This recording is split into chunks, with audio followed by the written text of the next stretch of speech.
రాష్ట్రంలో నడుస్తున్నది కాంగ్రెస్ ప్రభుత్వం కాదు, ముఖ్యనేత కనసండంలో విస్తరించినటువంటి షాడో సీఎంఓ రాజ్యమేలుతున్నది. పేరుకే హస్తం పార్టీ సర్కారు, కానీ బిగ్ బ్రదర్సే ప్రభుత్వాన్ని నడుపుతున్నారు. ప్రతి శాఖకు షాడో మంత్రి అవతారం ఎత్తి బ్యూరోక్రాట్లను ముప్పుతిప్పలు పెడుతున్నారు. అంటకాగిన వారికి అందలం, మాట వినకపోతే ప్రివిలేజ్ మోషన్లు ఇచ్చి లూప్ లైన్లలో పెట్టి అధికారులను వేధిస్తున్నారు.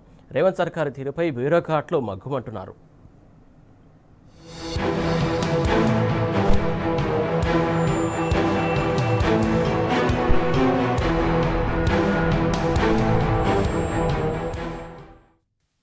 రాష్ట్రంలో ముఖ్య నేత కనుసన్నల్లో విస్తరించిన షాడో సీఎంఓతో బ్యూరోక్రాట్లు ఉక్కిరిబిక్కిరి అవుతున్నారు.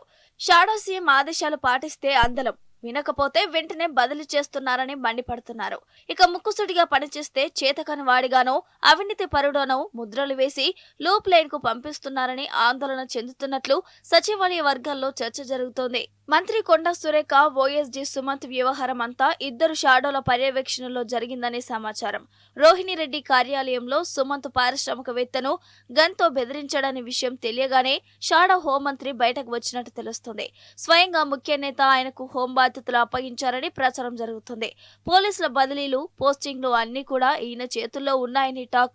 తానే డీజీపీగా మారి సుమంత్ను వెతికి పట్టుకోవడం కోసం 20 పోలీసు టీంలను ఏర్పాటు చేయించినట్టు తెలిసిందే. మరోవైపు ఈ తతంగాన్ని ఆపలేక, నో చెప్పలేక అసలైన డీజీపీ తీవ్ర ఇబ్బంది పడ్డట్టు సమాచారం.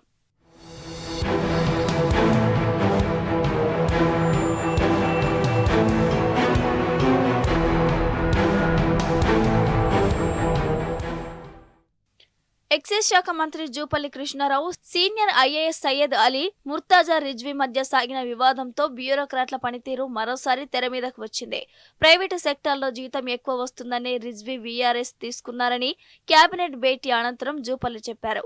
ఎక్సైజ్ శాఖను చూస్తున్న బిగ్ బ్రదర్స్ లో ఒకరి ఒత్తిడి మేరకు శాఖపరమైన లావాదేవీలను చేశారని సమాచారం. హోలోగ్రామ్ టెండర్లు, నిపుణుల కమిటీ ఫైళ్లను మంత్రికి తెలియకుండానే నేరుగా సీఎంకు పంపినట్టుగా ప్రచారం జరుగుతుంది. తన శాఖలో ఏం జరుగుతుందో తెలియని మంత్రి సన్నిహితులతో సమాచార హక్కు చట్టం కింద రికార్డులు తెప్పించుకున్నట్టు సమాచారం. దీంతో మనస్తాపం చెందిన రిజ్వీ వీఆర్ఎస్ కోసం దరఖాస్తు చేసుకున్నట్టు చెబుతున్నారు.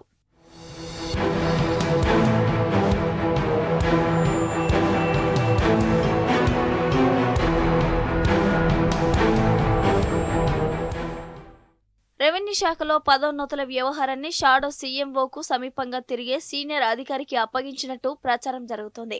ఇటీవల ఈ శాఖలో కొంతమంది అధికారులకు స్పెషల్ గ్రేడ్ కలెక్టర్లుగా పదోన్నతి కల్పిస్తూ ఉత్తర్వులు ఇచ్చారు. సిన్సియారిటీని ప్రామాణికంగా తీసుకోకుండా మూటల బరువు ఆధారంగా పదోన్నతులు కల్పించారని రెవెన్యూ గెజిటెడ్ అధికారులు ఆరోపిస్తున్నారు. ప్రతి పదోన్నతికి ఒక రేటు ఫిక్స్ చేసినట్టు సోషల్ మీడియాలో ప్రచారం జరుగుతోంది. పదోన్నతులలోని కోట్ల రూపాయలు చేతులు మారినట్టుగా అధికారులు చెబుతున్నారు.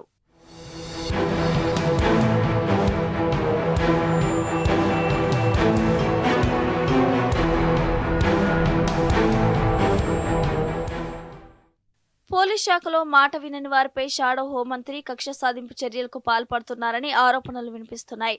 హైదరాబాద్ మెట్టుగూడలోని 733 సర్వే నెంబర్లో 5717 గజాల వివాదాస్పద భూమిలో కాంగ్రెస్ నేతలు, పోలీసులకు మధ్య వివాదం ఏర్పడిందట. దీంతో పోలీసు ఉన్నతాధికారికి సభా హక్కుల నోటీసులు ఇస్తామని బెదిరించి ఒక ప్రజాప్రతినిధి ఇంటికి పంపించి క్షమాపణ చెప్పించారని సమాచారం. గత 22 నెలల్లో హైదరాబాద్ పోలీస్ కమిషనర్లుగా 3 మార్చారు. అయితే ఎందుకు బదిలీ అవుతున్నారో సదరు అధికారులకే తెలియదని గుసగుసలు వినిపిస్తున్నాయి.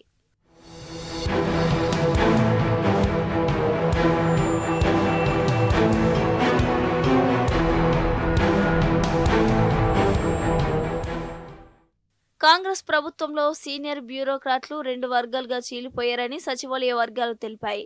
అవినీతికి అనుకూల వర్గం ఒకటి, అవినీతికి తల వంచని వర్గం మరొకటిగా చెబుతున్నారు. ఇందులో షాడో సీఎంఓ ప్రతినిధులతో చెట్టాపట్టాలేసుకుని తిరుగుతున్న కొందరు తమకు వచ్చిన ఆదేశాలను తక్షణం అమలు చేస్తూ స్వామి భక్తి చాటుకుంటున్నారని చర్చ జరుగుతుంది. అలా చేసి కోరుకున్న చోట పోస్టింగ్లతో పాటు 500 కోట్ల క్లబ్లో మెంబర్లుగా చెలామణి అవుతున్నారని టాక్. అవినీతిలో ఆరితేరిన ఆ అధికారులు భవిష్యత్తులో తమకు ఇబ్బంది కలగకుండా దిగువ శ్రేణి అధికారులను రికార్డు పరంగా ఫిక్స్ చేస్తున్నారని కుతకుతలాడిపోతున్నారు. మరోవైపు నిజాయితీ పరులైన అధికారుల మీద ఒత్తిడి చేస్తూ లొంగని వారిని 3 నెలలు, 6 నెలలకు ఒకసారి బదిలీ చేసి ముప్పుతిప్పలు పెడుతున్నారని ఆరోపిస్తున్నారు.